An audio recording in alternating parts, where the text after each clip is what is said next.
Baik, terima kasih untuk waktu dan kesempatannya.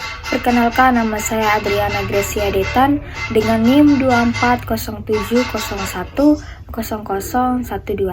Di sini saya akan menjelaskan terkait dengan teori HBM atau Held Belief Model. Yang pertama, saya akan menjelaskan tentang pengertian HBM.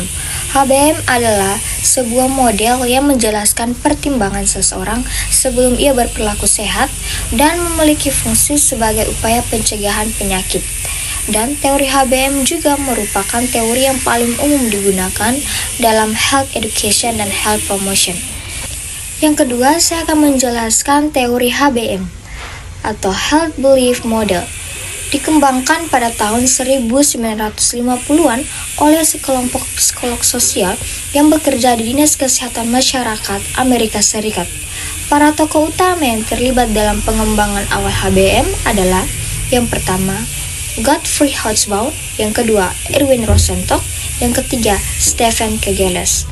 Model ini awalnya dikembangkan untuk memahami mengapa orang gagal berpartisipasi dalam program pencegahan dan deteksi dini penyakit, seperti program screening tuberkulosis. Jadi sejak pengembangannya, HBM telah disempurnakan dan diperluas oleh para peneliti lain, termasuk Marshall Becker dan Louis Maiman. Yang ketiga, elemen HBM. Secara umum, elemen-elemen dalam Held Belief Model adalah persepsi kerentanan, persepsi keparahan, persepsi manfaat, persepsi hambatan, dan tindakan atau cause to action. Elemen-elemen ini menjelaskan mengapa seseorang akan melakukan tindakan kesehatan tertentu untuk mencegah atau mengobati penyakit. Berikut saya akan menjelaskan terkait dengan setiap elemen yang tadi saya sebutkan. Yang pertama, persepsi kerentanan. Seseorang harus percaya bahwa ia berisiko akan mengalami penyakit atau masalah kesehatan tertentu. Persepsi ini bisa berasal dari pengalaman pribadi, informasi medis, atau faktor-faktor lain seperti riwayat keluarga atau gaya hidup.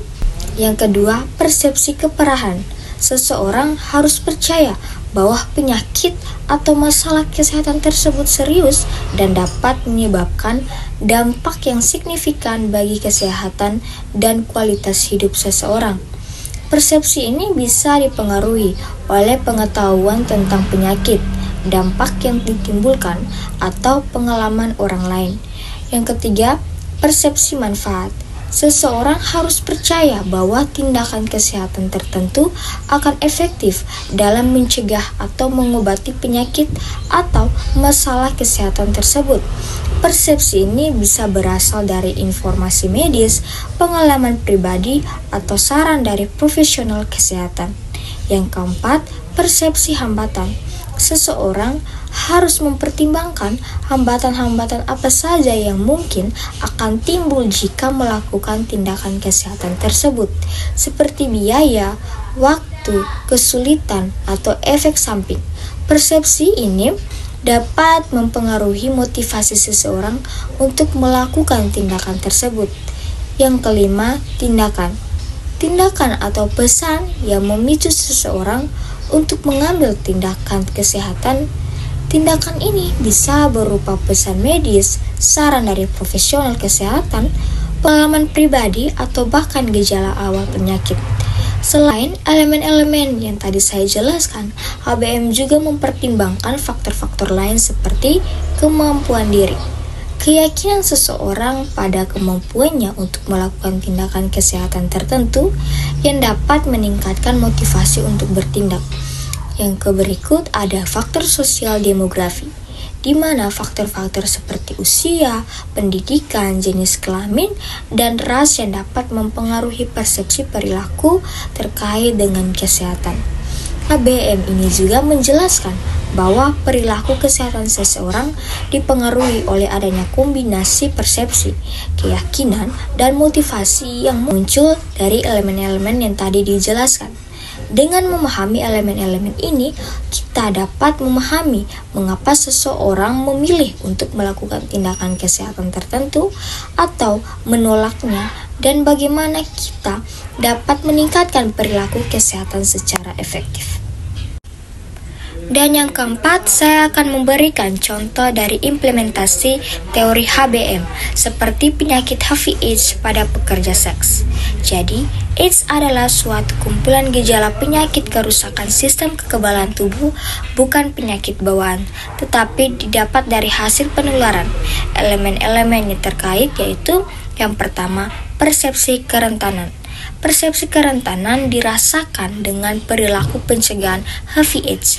Hal ini mengacu sejauh mana responden berpikir bahwa HIV/AIDS merupakan ancaman kepada dirinya. Asumsinya adalah bahwa bila ancaman yang dirasakan tersebut meningkat, maka perilaku pencegahan juga akan meningkat. Risiko kerentanan adalah salah satu persepsi yang lebih kuat dalam mendorong orang untuk mengadopsi perilaku kesehatan. Yang kedua, persepsi keseriusan. Persepsi ini dirasakan dengan perilaku pencegahan HIV/AIDS.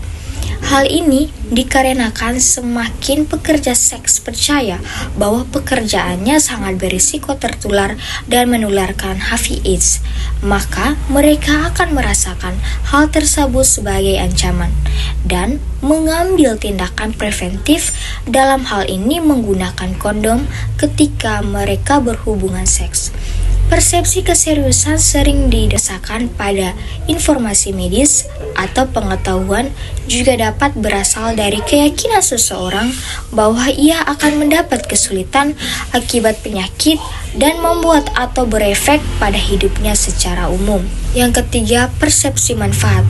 Persepsi manfaat penggunaan kondom yang dirasakan dengan perilaku pencegahan HIV/AIDS. Hal ini dikarenakan para pekerja seks cenderung mengadopsi perilaku sehat ketika mereka percaya perilaku baru akan mengurangi resiko tertular HIV/AIDS.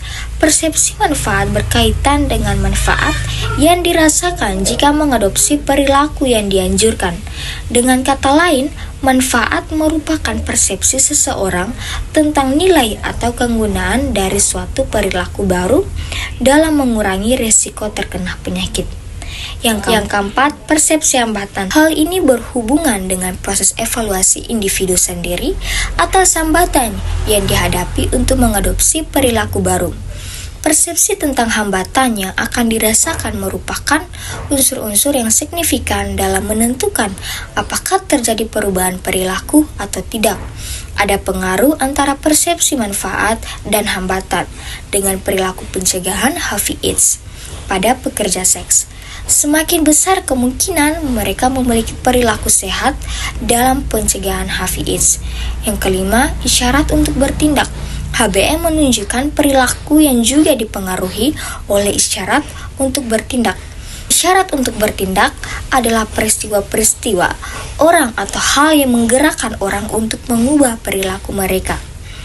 Isyarat untuk bertindak ini dapat berasal dari informasi di media massa, nasihat dari orang-orang sekitar, pengalaman pribadi atau keluarga, artikel, dan lain sebagainya.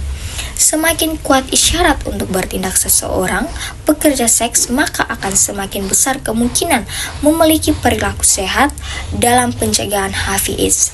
Hal ini penelitian menunjukkan bahwa sebagian besar PSK akan berdomisili sering terpapar informasi tentang bahaya, cara penularan, dan pencegahan HIV/AIDS dari instansi yang menangani tentang HIV/AIDS maupun dari institusi kesehatan lainnya. Sekian materi yang dapat saya sampaikan. Terima kasih.